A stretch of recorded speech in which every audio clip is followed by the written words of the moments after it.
Este es un programa de Enquiridion, entendiendo los tiempos.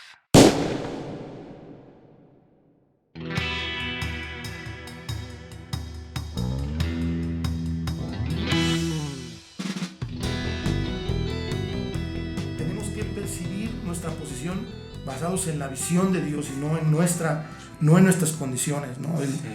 La medida del éxito que tenemos está muy permeada por el mundo y por el hombre, y tenemos que retroceder o más bien detenernos y repensar cuál es la visión, hacia dónde nos dirigimos en alguna otra cosa, ¿no?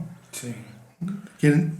Yo, algo que ahorita que mencionabas, creo que mucho de lo que pasa es que siempre tenemos cada día enfrente el árbol de la vida y el árbol del conocimiento del bien y del mal, y es este sistema que nos está permeando, es este mundo, y como dices, comemos de este mundo pero lo queremos adaptar a la vida, ¿no? Y veo que también algo que es lo que le pasaba a los fariseos, y me acuerdo ese capítulo 23 de Mateo, cuando por ejemplo Jesús les dice, ustedes siembran la menta, el eneldo, pero se olvida de la justicia y de muchas cosas, y es como lo que nos está pasando como a la iglesia, ¿no? Que vamos por los resultados, vamos por lo que se ve, el si fui aprobado, el si lo hice bien esta vez, pero olvidamos como la trascendencia que hay. Edgar hablaba de algo en uno de los programas que decía que está el mandamiento, pero atrás está la justicia de ese mandamiento, ¿no? Y no matarás, le dice el mandamiento, y no mato porque Dios me lo dijo, pero te estoy odiando, ¿no? Con todo el corazón. Pero la justicia que hay atrás es ama a tus enemigos, ¿no? Bendice a los que te maldicen, ¿no? Y es como el carácter de Jesucristo en nosotros, es su mente, y como que puede ser que lo hemos dejado a un lado porque ni siquiera lo hemos conocido, ¿no? Ni siquiera hemos comido de ese árbol de la vida que nos permea de él, hace que nuestra carne mengue y que él crezca en nosotros. Pero como le damos vuelo a la hilacha en nuestra carne, en nuestra alma, y después lo queremos espiritualizar, entonces se vuelve algo extraño, religión, ¿no? Entonces está tremendo. Por ejemplo, pienso mucho cuando una empresa tiene un trabajo que hacer o un objetivo, se dice que tiene una visión, ¿no? Acerca de lo que quiere lograr, ¿no? Y una empresa puede tener pues un montón de ideas acerca de lo que quiere lograr, pero primordialmente pues va a ser el asunto económico, porque al fin y al cabo es el negocio. Pero existen otro tipo de valores, ¿no? que pueden dirigir a una empresa, como la mejora social, ¿no? La ayuda a las familias que colaboran en la empresa. En fin, hay una serie de cosas que se convierten en la visión, ¿no? de la empresa, que la hace que todos los días que abre, todos los días que comienza sus labores, están enfocados hacia eso, ¿no? Vamos hacia allá, ¿no? Hay una guía muy clara, hay una dirección muy concreta, ¿no? Y pienso que si la iglesia no tiene la visión que Dios tiene, entonces quién sabe para dónde va, ¿no? Porque precisamente el Señor nos dejó tan claro en la Escritura su deseo, ¿no? Su visión, el objetivo que Él le estaba imprimiendo, ¿no? O que nos estaba imprimiendo, para que todos los días, ¿no? Como decías ahorita, aprendamos a comer de ese árbol de vida para saber cuál es el siguiente paso, ¿no? Sí. Porque también decías ahorita, Edgar, acerca de la locura de la predicación del evangelio, ¿no? O sea, es verdad, para el hombre que no es espiritual, dice, para el hombre anímico, dice una versión, todas estas cosas que son la visión celestial son una locura. Pero para nosotros, dice la Escritura, para los hijos de Dios, es el poder de Dios, ¿no? Para algunos es una locura, pero para nosotros es la vida eterna, ¿no? Y ahora, si lo colocamos en el momento en el que vivimos, en cuanto a la venida del Señor, es sumamente trascendente que adoptemos la visión del Señor, que abandonemos nuestras propias visiones y comencemos a adoptar la visión antigua. Ni siquiera estamos diciendo que vamos a inventar una visión nueva, porque esa es una visión que ha estado desde Génesis, ¿no? Desde el principio del mundo ha existido, pero que gracias a la carnalidad, a nuestra distracción, hemos perdido el rumbo, ¿no? O sea, me pongo a pensar mucho, por ejemplo, en mi generación, ¿no? Yo vengo de otro planeta prácticamente, ¿no? O sea, yo les puedo decir que yo nací en una generación donde no existían las computadoras. No existían, ¿no? Lo más que parecido a una computadora era una calculadora, ¿no? Y algunos que me puedan escuchar, las calculadoras Mysore eran una cosa increíble, ¿no? Y estoy hablando de otro planeta, estoy hablando de otro mundo, un mundo que ustedes ni siquiera pueden imaginar. Un mundo donde la gente contestaba el teléfono, tenía que ir hasta un lugar a contestar el teléfono, donde para llamar en la calle tenías que encontrar un teléfono público y ponerle 20 centavos, ¿no? de ese tiempo. Y en verdad estoy hablando de otro planeta, ¿no? Y yo vengo de esa generación, en donde los valores, por ejemplo, acerca de la educación eran muy concretos. Si tú desobedecías a tus papás y no te portabas bien, te tocaban chanclazos. Y eso es algo que yo aprecio mucho de mis padres, ¿no? La corrección, ¿no?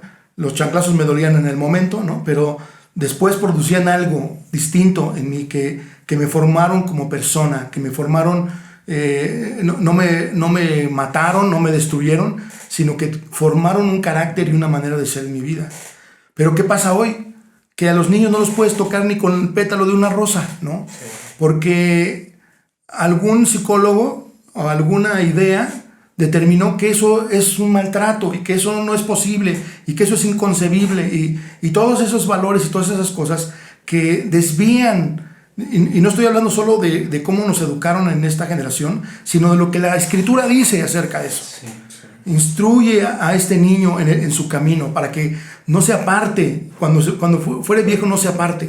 También dice, corrige a tu hijo con vara. No lo vas a destruir, no lo vas a matar, sino que lo vas a apartar del mal. Y la visión de Dios ha sido clara desde el principio.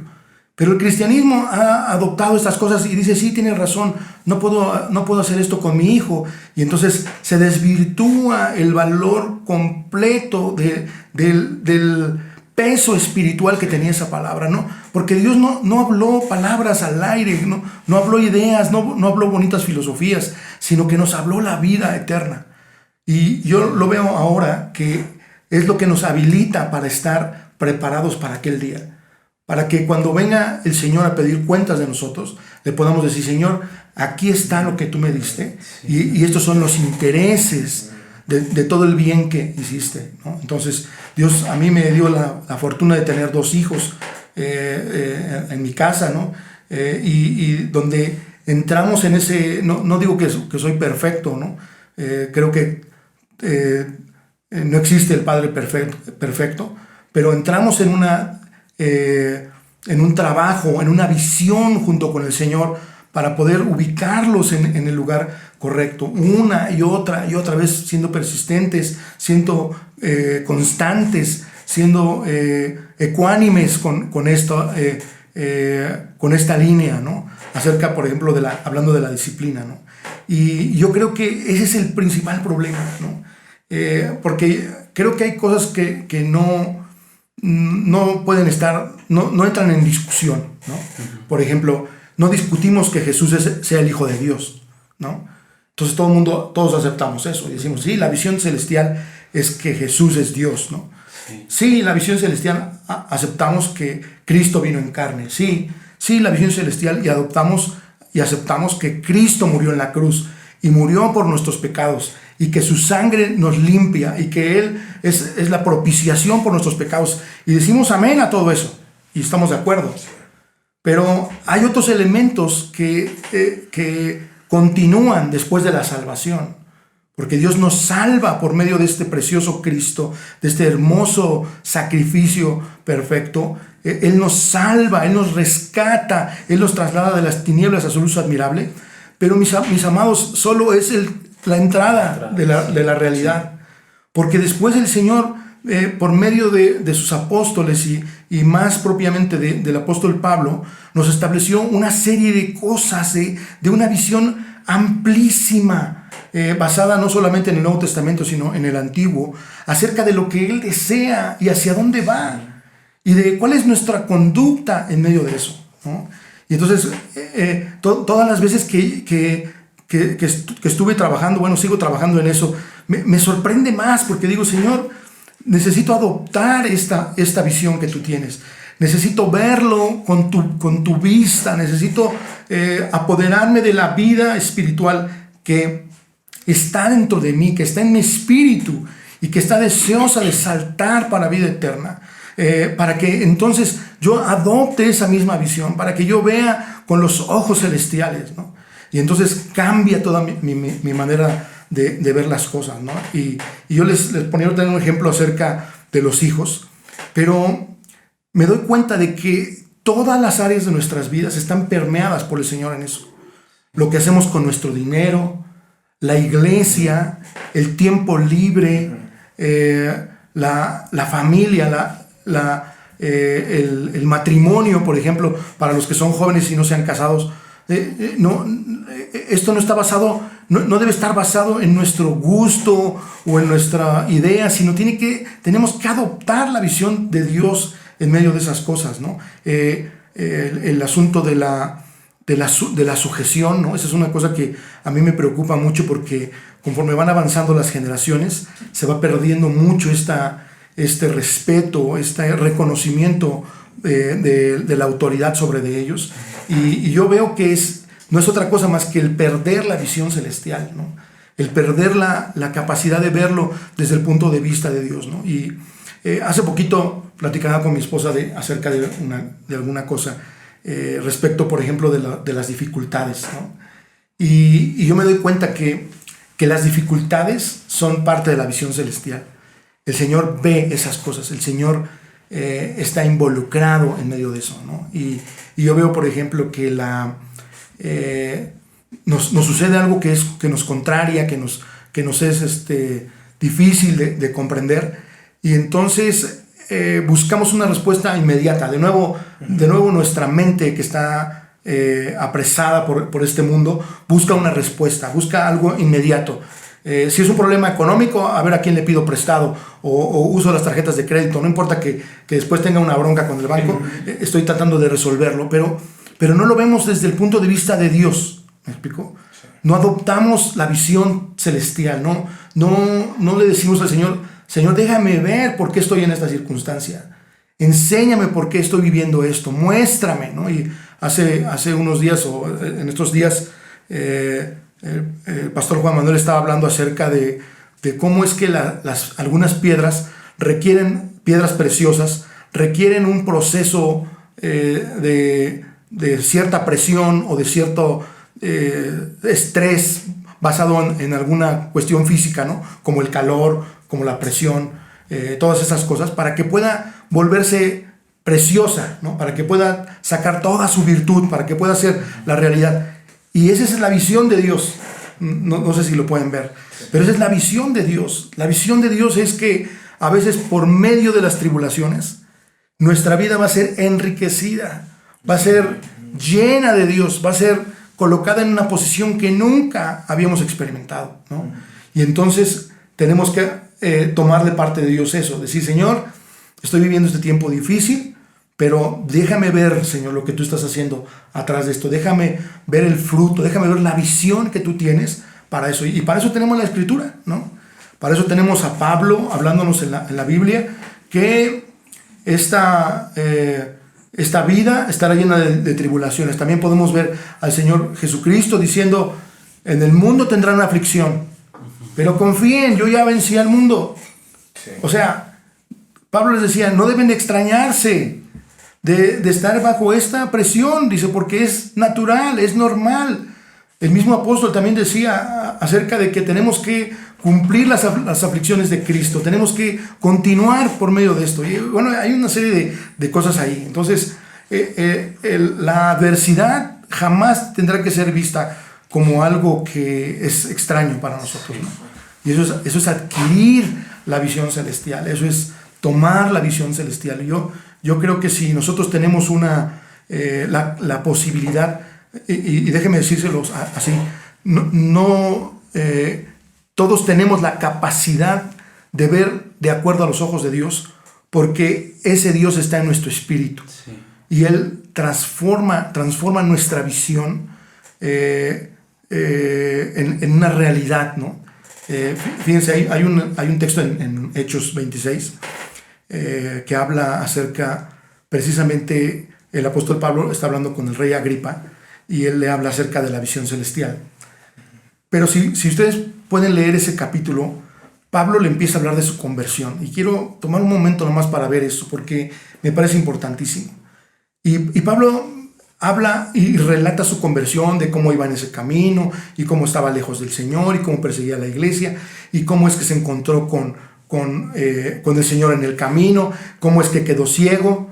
Pero después empieza a hablar, dice, pero el Señor alumbró mi entendimiento, el Señor me hizo ver, el Señor me transformó de vivir una vida religiosa, escuchen bien esto, de una vida religiosa, de un fariseo de fariseos, de una persona nacida con una estirpe, vamos a decirlo, adecuada para poder ser celoso de la ley. Dice, el Señor me transformó de toda una visión equivocada, muy estricta, muy aceptada en su tiempo. El Señor me transformó de eso a obtener la visión de Jesucristo, el Salvador del mundo. Y dice la Escritura que mientras él narra eso, ahí en Hechos 26, dice que cuando terminó de mencionar su conversión, él le dijo al rey Agripa, dice, así que por esta razón, dice, no fui rebelde a la visión celestial. Dice, ¿por qué? ¿Por qué no fue rebelde? Porque sus ojos fueron abiertos. Porque su realidad fue revelada más allá de lo que tenía. Antes tenía una religión muy aceptable, una religión, fíjense, como hasta los los romanos no terminaron con el judaísmo, sino que permitieron que los judíos siguieran profesando y llevando a cabo incluso sus leyes bajo el dominio romano. Es decir, que era una religión admirable, era una religión aceptable por los romanos. No sé si les llama la atención eso, pero precisamente es lo que estamos viviendo ahora. Un cristianismo que es aceptado por todos. Un cristianismo que ya no es radical, que ya no hiere las susceptibilidades de las personas, sino que se puede compartir con otras cosas, ¿no? Pero dice la Escritura que cuando fue alumbrado, entonces dejó de ser rebelde a la visión celestial, porque la visión del Señor no era que persiguiera a los cristianos, sino que Él estuviera involucrado en la predicación a los gentiles. Y entonces este hombre adopta una situación impresionante de una cosa totalmente diferente. Y tenemos que recordar por qué está con el rey Agripa, porque los judíos lo están acosando, lo están acusando, están continuamente tratando de matarlo, tratarlo de destruir, y por esa razón se encuentra en medio de esta situación, vamos a decir, medio legal, en medio de todas estas cosas, ¿no? Y a mí me parece sorprendente que la visión celestial va más allá de la religión y trasciende en la historia. Eso a mí me anima muchísimo, porque de nuevo quiero que regresemos a estos talentos que se entregó. Yo creo que no hay manera de trascender en nuestros talentos más que por medio de adoptar la visión celestial. Insisto, no es una visión nueva, es la visión que ha existido desde siempre, pero que como el apóstol Pablo tenemos que entrar en un proceso, en una experiencia de alumbramiento sobrenatural, de tal manera que cambiemos la manera de percibir las cosas. Si quieres escuchar el resto de este podcast, puedes entrar a nuestra página de Patreon. El enlace está en la descripción. O escucha la segunda parte, la cual publicaremos la próxima semana.